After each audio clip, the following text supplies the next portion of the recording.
ମାତ୍ର 13 ବର୍ଷର ଛାତ୍ର ସହ 41 ଥର ଶାରୀରିକ ସମ୍ବନ୍ଧ ରଖି ଶିକ୍ଷୟିତ୍ରୀ ହୋଇଗଲେ ଗର୍ଭବତୀ।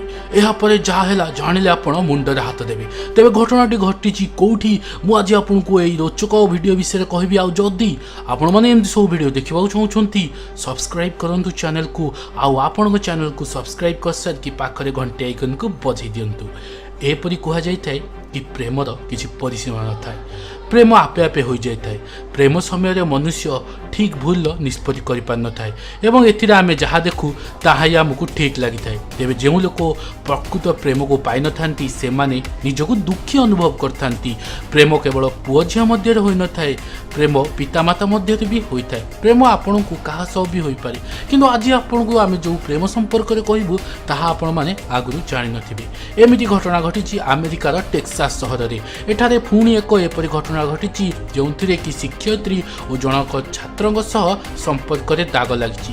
ଏଠାରେ ଟେକ୍ସାସର ଜଣେ ସ୍କୁଲ ଶିକ୍ଷୟିତ୍ରୀ ତାଙ୍କର ଜଣେ 13 ବର୍ଷର ଛାତ୍ରଙ୍କ ସହ ଶାରୀରିକ ସମ୍ବନ୍ଧ ରଖିଥିଲେ। ଖାଲି ଦୀର୍ଘ ଦିନ ହେବ ଦୁହେଁ ଶାରୀରିକ ସମ୍ପର୍କ ରଖୁଥିଲେ ଏବଂ ଏହି କଥା କେହି ବି ଜାଣିପାରୁନଥିଲେ। ଏହି କଥାକୁ ଶିକ୍ଷୟିତ୍ରୀ ଧରା ପଡ଼ିଲା ପରେ ନିଜେ ସ୍ୱୀକାର କରିଛନ୍ତି କି ସେ ଉକ୍ତ ଛାତ୍ରଙ୍କ ସହ ଶାରୀରିକ ସମ୍ପର୍କ ରଖିବା ପରେ ଗର୍ଭବତୀ ହୋଇପଡ଼ିଥିଲେ। ଟେକ୍ସାସର ହ୍ୟୁଷ୍ଟନ କୋର୍ଟରେ ଏହି ମାମଲା ବର୍ତ୍ତମାନ ବିଚାରାଧୀନ ଅଛି ଏବଂ ଯେଉଁଦିନ ପିଲାଟି ଇଂରାଜୀ ପଢ଼ିବାକୁ ଟ୍ୟୁସନ୍ ଆସୁନଥିଲା ତ ପିଲାଟିର ଘରକୁ ନ ଆସିବା ବାହାନା କରୁଥିଲେ ଏବଂ ଶିକ୍ଷକ ସେହି ସମୟରେ ହିଁ ତାଙ୍କ ଘରକୁ ଆସିଥିଲେ। ତେବେ ବର୍ତ୍ତମାନ ପର୍ଯ୍ୟନ୍ତ ବି ଏ ମହିଳାକୁ ଗିରଫ କରାଯାଇ ନାହିଁ।